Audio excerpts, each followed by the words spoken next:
He said, you go over to the food stand and you all pick out anything that you want and I'll pay for it. That moment of generosity stuck with my grandfather. It reaches $460,000 that someone spent to buy naming rights to this farm.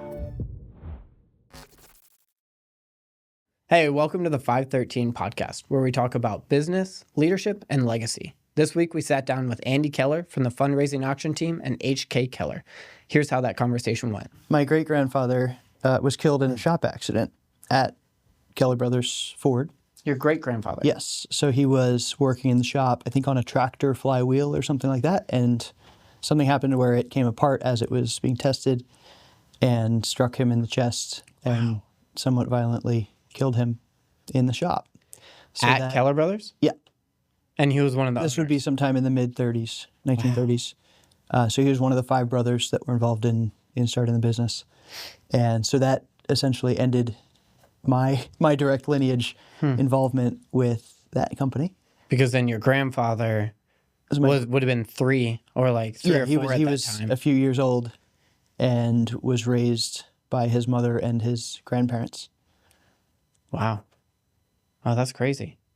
He was raised by his... He was raised by his grandparents primarily. Raised by his mother and his grandparents? Yes. Okay. And his grandfather would work at auctions as a clerk. So he would go and work for the auctioneer to record all of the things being sold at the auction. Yeah.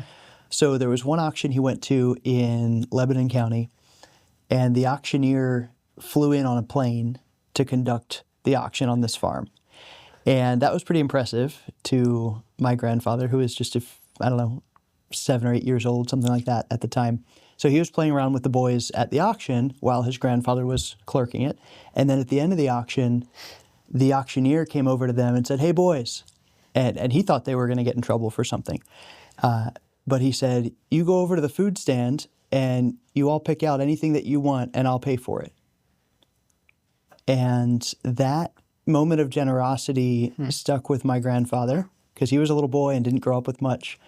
And when that happened, he set out in his heart that he wanted to become an auctioneer. Wow. So when he was in his 20s, I think he had 3 kids at that point. I don't think my dad was born yet, but 3 of his sisters were. He took the family and packed them up in the station wagon and drove out to Iowa to go to auction school. Wow. And came back and became an auctioneer. So that's how our family got started in the auction business. That's crazy. Hearing that story was really cool because I know you, your brother, your dad, and you're probably some of the most generous people I know.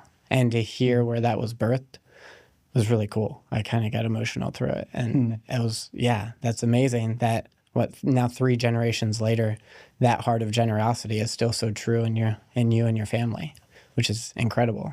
So that's really cool to hear that, the start of that heart of generosity and how it still continues today. Yeah, I had a cool moment just a few weeks ago, actually. I was visiting a church with my wife and got talking to an older woman at the end of the service. And I told her that I was an auctioneer. And she said, "Oh, my dad was an auctioneer." And she said he used to fly all around the country and conduct auctions. So we got talking some more and figured out that her dad was actually the auctioneer that flew in on the plane and conducted the sale and bought food for my grandfather that started his journey. So it was cool to meet her. That's crazy. And express that. And she was thrilled to hear that story. Wow. That's awesome. Yeah, what a wild. It's pretty cool. Yeah, I love that. That's so cool. Yeah. Well, I guess let's fast forward to now in the last 5-10 years or so. I guess your dad coming on board with H.K. Keller, and he kind of continued H.K. Keller, the heart of auctioneering, kind of turned it in more of a business? Or how did that transformation from your grandfather to your dad and now you and your brother, share a little bit about that? So my grandfather operated as essentially a sole proprietor. So he was the auctioneer and the business operated around him. Mm-hmm. And when he retired, my dad was established in another career. So my dad started to take on some management of the business to keep it running, but just as a minor role for him. It's true. Like other career, your dad was at the church. Yeah. So Was that when he was at he Worship was in Center? leadership as a pastor at a church, and at Worship Center. Mm-hmm. And when he finished his role there, he then moved full time into the auction business. So sort of relaunched it as a bigger operation, coming from just my grandfather and my grandmother working in it to a bigger company. What year was that transition? Probably around 2017, Okay. I think is when he finished at Worship Center. Yeah. And so from there, it presented an opportunity for him to put all of his effort into it and grow it and prepare a place for my brother and I both to have roles and responsibilities in it. And just recently, we have split the company into two parts. One being the real estate and auction side, which is kind of the traditional auctioneer side of things, but also real estate listings as well. And the other side of it is fundraising events for nonprofit organizations. So that's the side that I work in primarily, and my brother works primarily in the real estate side. What was that kind of split when you, in let's say 2017, when your dad kind of relaunched it and kind of dove into it further? Was it heavily on the real estate side, heavy on the fundraising side, and how did that evolve over those couple of years? There was a little bit of fundraising, but it was primarily real estate and personal property auctions, so selling people's stuff. Yeah. And the market for that has shifted a lot, where nowadays people don't buy as much used stuff. So if they want something, they go out and buy it new at the store. That's fair. So the market for used goods is not as high as it used to be.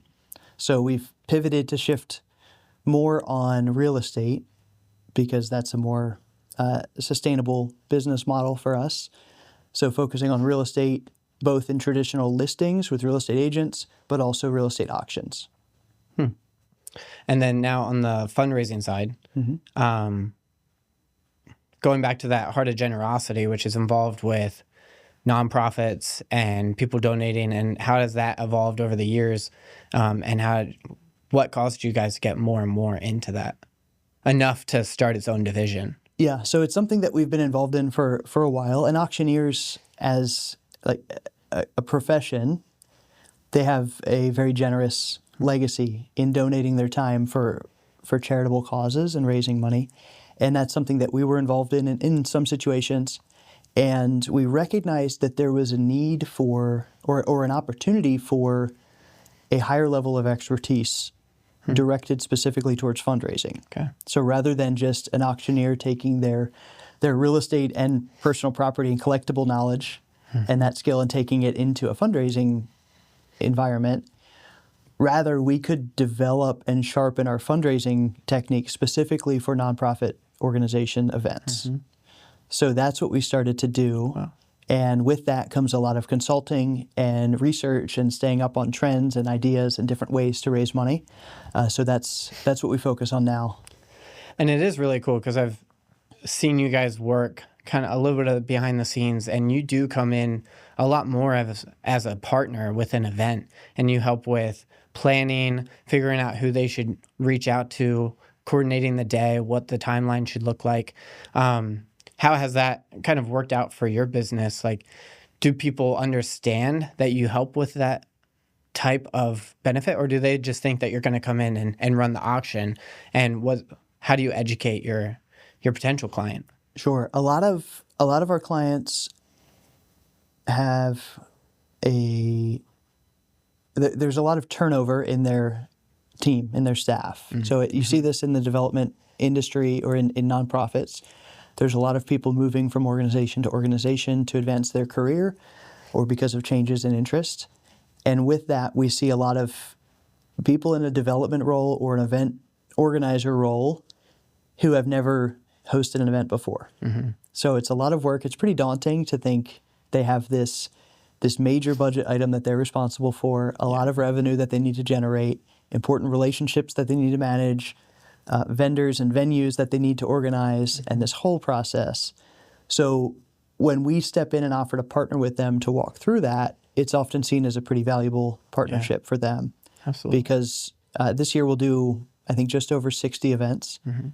So we learn a lot through that experience and love to bring it to our clients so that we can help them benefit from the successes that we've seen in the past, Yeah. and also avoid any mistakes or costly problems that they would be able to avoid with that right understanding.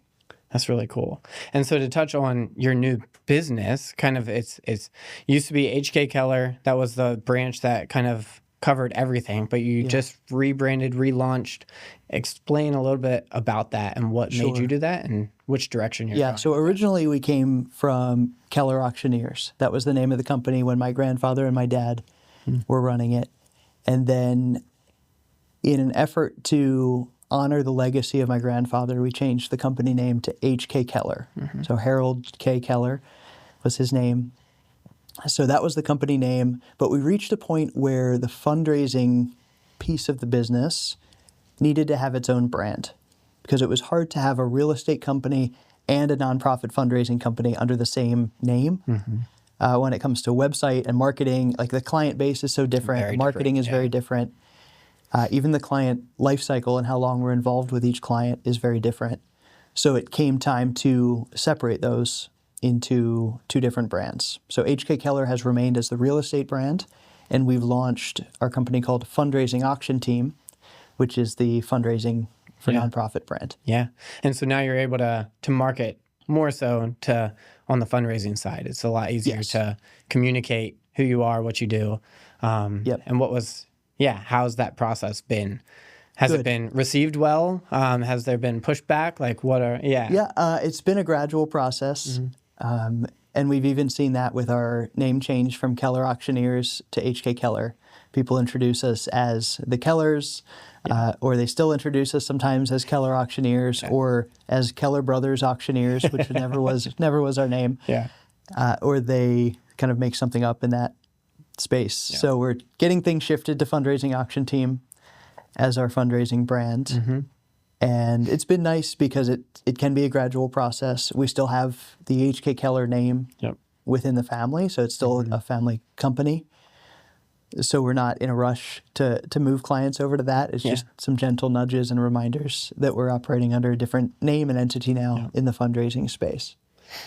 Give us a little behind the curtain look at auctioneering. Like, what does it look like? Because I've seen it a little bit, like you have your chant, your call, like all that. Like, give us a little bit of like what that looks like, how everybody's different. Because a lot of people don't understand auctioneering and what that looks like. So just give a little rundown on what that is, what kind of education or training people go through, and So auctioneering as a whole is a method of marketing. So it's a way to sell something, trying to get the most value, but also to do it in a concise amount of time. So the reason for the auctioneer's chant or the bid calling or whatever you would want to call it is to create a sense of urgency in that process. So it's going fast. You need to make quick decisions as a bidder if you want a chance to buy what's being sold. So that's the reason that it's fast, because otherwise, how do you sell, traditionally, how do you sell a house full of things in one day or in less than a day so that you have everybody there? You have to do it fast. You can't wait for people to make decisions if they're going to take too long.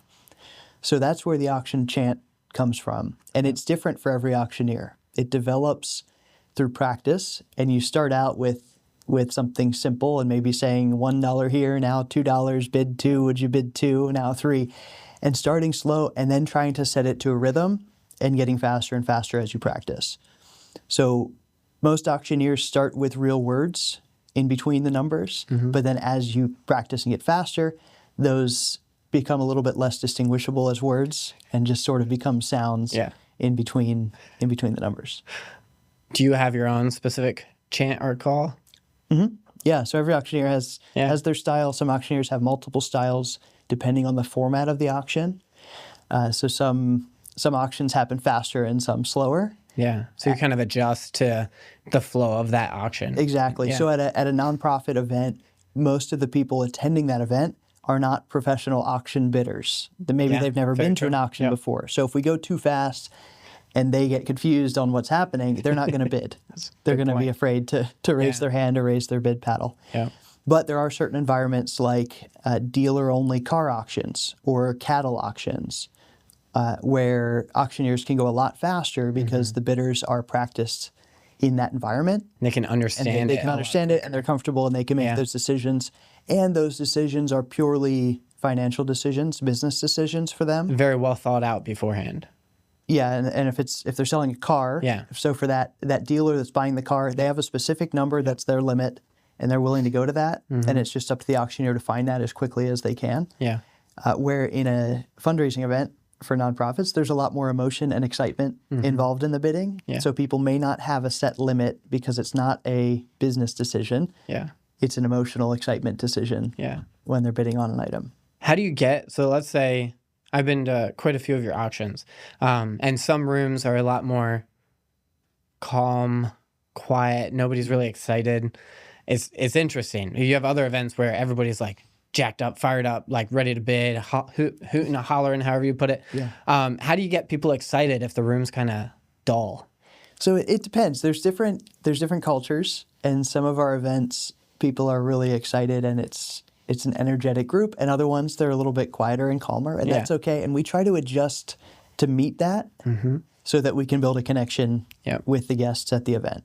Because if we come in too wild and crazy, and it's maybe a more conservative group, it's not going to match, and they're not going to participate in the auction as much as they would if we would match their energy level. And then, of course, it's the same the other way around. If it's a very energetic group, then we need to match that and exceed that in order to keep their attention and build excitement throughout the auction. Yeah. So one of the ways that we do that is using a team. So instead of just one auctioneer on stage announcing and selling the items, we like to have multiple auctioneers there. So we call them floor auctioneers, where they operate from the floor, like among the guests, whether they're seated at tables or standing and mingling.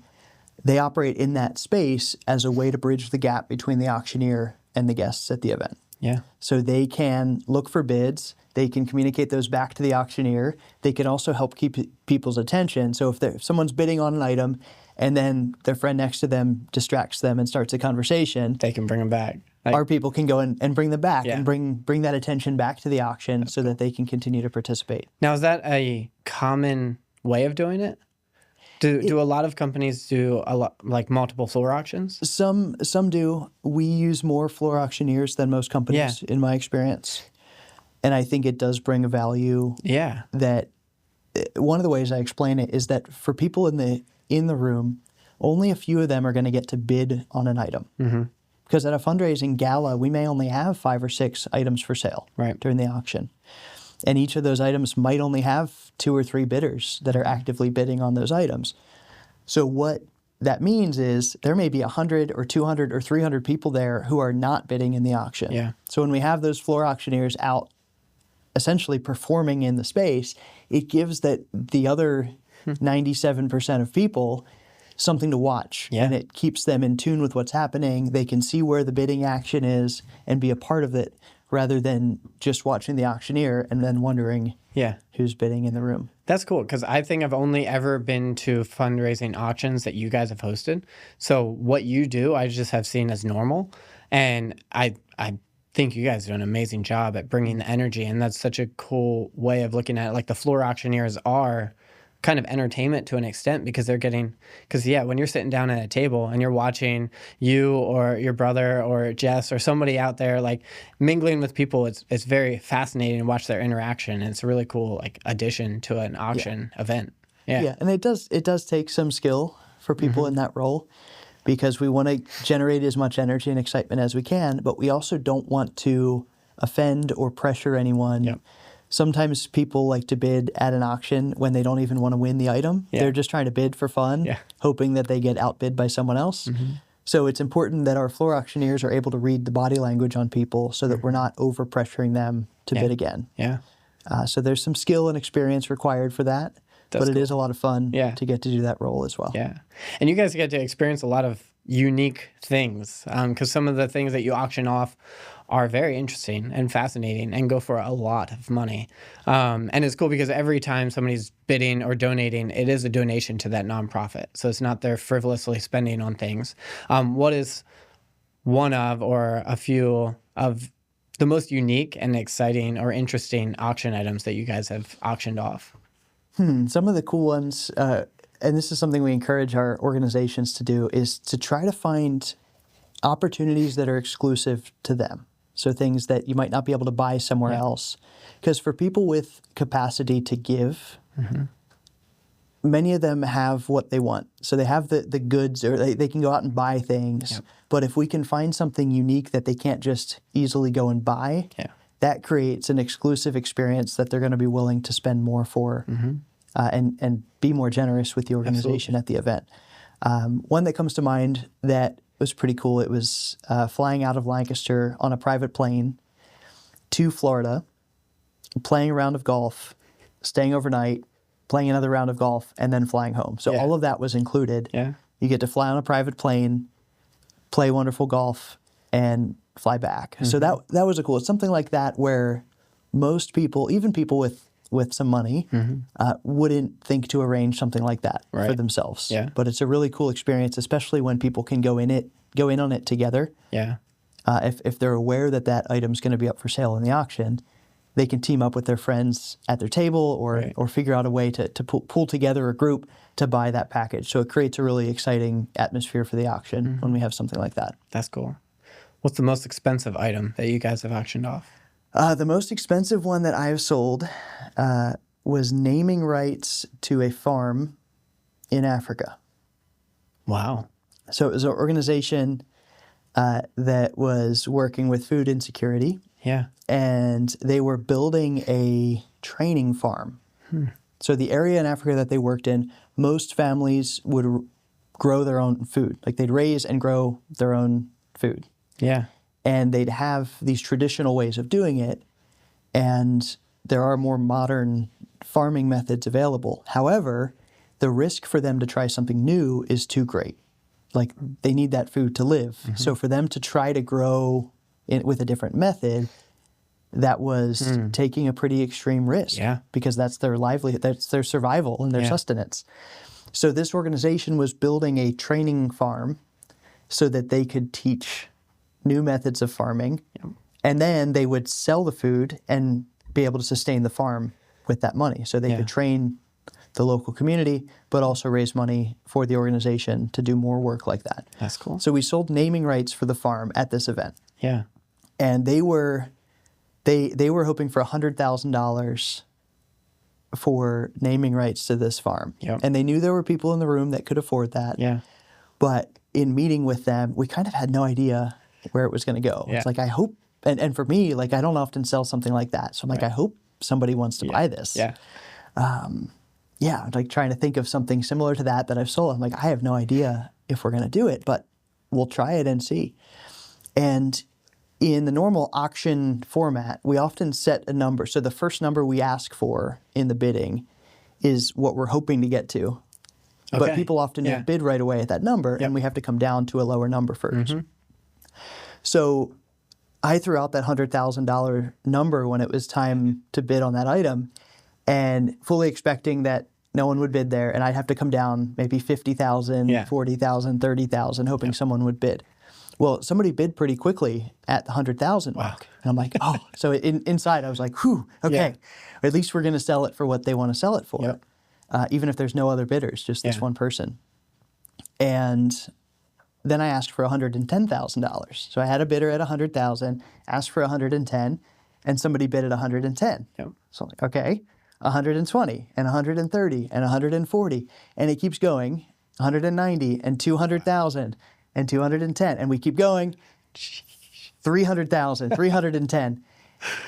It reaches $460,000 that someone spent to buy naming rights to this farm.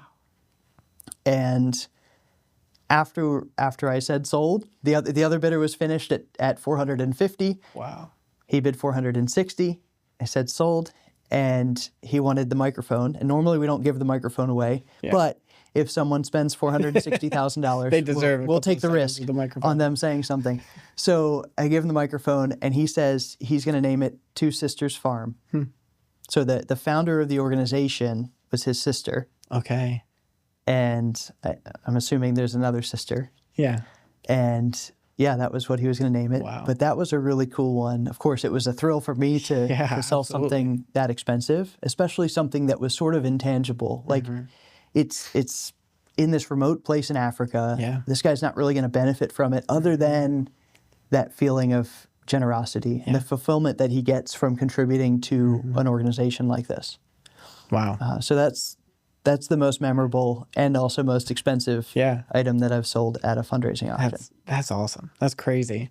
And the fact that like all of that money went towards that nonprofit, towards that organization. Again, like you said, they don't get anything back for that. And it's probably really cool to see generosity done well over and over again. And that's one of the things in this industry is we get to see how many generous people there are out there. And sometimes in our culture, rich people get a bad rap or have a bad there's a bad image of them as selfish or evil. But I'm fortunate in my career that I get to see the flip side of that. Yeah. So there's so many business owners and people with wealth, and their generosity is just so intentional and so much more. And a lot of them do it very privately. It's like you don't even realize how much they're giving or spending. Absolutely. Some of them enjoy doing it with their friends and kind of celebrating that all together and using peer pressure to help their friends also be generous. Yeah. But it's cool to see so many different organizations and how their needs are met all around the world by people that are generous to give. That's awesome. The only other thing that I want to touch on is leadership within your organization over the years. You're third generation now? Seeing your grandfather lead, how he led, how he cared for people, seeing your dad do the same, and now you and your brother kind of continuing that. What does leadership mean to you, and what does that look like in an organization or a business? Yeah, what it looks like in our company and in our family, as demonstrated as what I've seen from my grandfather, has been taking care of people and treating people the way that you'd want to be treated in their situation. And we still reap the benefits from that in our business. And we have people calling, or people that they've decided they want to have our company do their auction. Yeah. Because of the impact that my grandfather had on them decades ago. So we're still reaping the benefits of that generosity and that care that he had for people in his community. And that culture kind of has come down from the top within our company and passed to the next generation, where we want to make sure that people are taken care of. Yeah. And sometimes it loses us money. Sometimes we lose opportunities because of that, or it creates a lot more work. But we want people to be taken care of. Yeah. So that's the core tenet for us with leadership, not just for clients, but also for our team members, employees, whether they're family members or not. We want to take good care of them and their families. Wow. That's a great way to end it. And I feel like it's really cool because the last two things that you talked about is kind of why I want to do a podcast. I want to talk to different business leaders, leaders in their industry, hear about their business, because you can make money and make an industry or make a business pretty much out of anything. But I feel like Lancaster has so many businesses, business leaders that care about their people, that care about their clients, and are extremely generous. I don't know the stats on it, but Lancaster is one of the most generous counties in the country. And it's just really cool to be able to talk to people like you that still care, that lead in a way that people are first, and putting people first. And I think it's incredible, and I'm really excited. Thanks for coming on. Thanks for chatting. We're friends outside of this for sure. And thank you for coming on and sharing more of your story, your family story, your legacy. Are there any last parting words that you want to share about fundraising auction team, HK Keller, or just leadership business in general? Yeah, I think my final word for this episode will be an encouragement to remember what's most important and to keep that as the main thing. And for some, that may be, in some situations, that might mean your family, or that might mean taking care of yourself so that you can take care of your family and those around you. But just keeping that priority in mind when making decisions, because it's so easy to become distracted in a moment or in a certain situation where there's like an impulse to do something or impulse to make a certain decision.